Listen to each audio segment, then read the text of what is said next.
Thank you. I'm Iravati Ravindra Kadam from IIT Delhi. So we know that every construction projects began with the supply chain, and my research work is focused on the supply chain, which gives the framework that helps to identify different strategies or base suitable strategy, which is able to balance between the environmental aspects as well as the economical and operational aspects.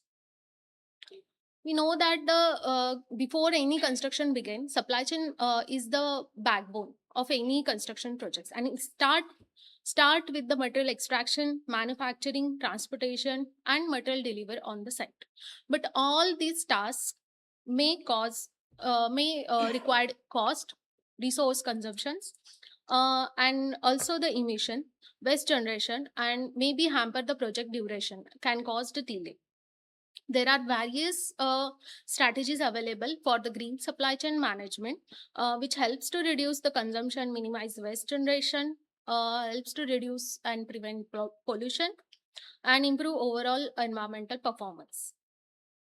But the question is, which green strategy works best? Because first strategy may reduce the cost, second may reduce the emissions, third may improve the operational efficiency. But which strategy deliver the best balance between the all?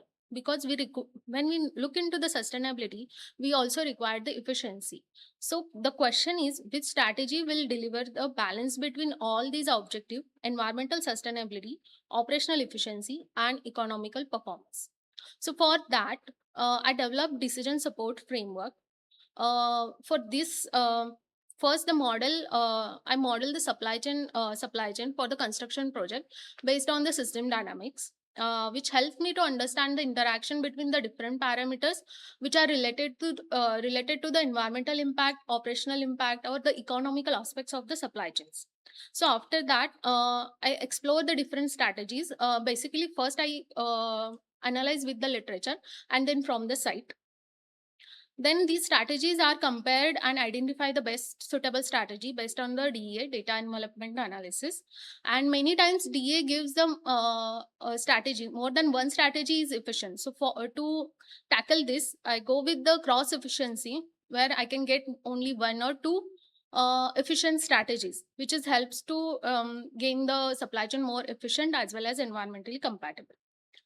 Then they support the better decision with the analysis or with the results. So combining system dynamics with the DA to identify the best green supply chain strategy for the construction. Now the next question: what is the impact and how to implement this framework? To implement this framework, basically we require the project specific data for example construction schedule. Uh,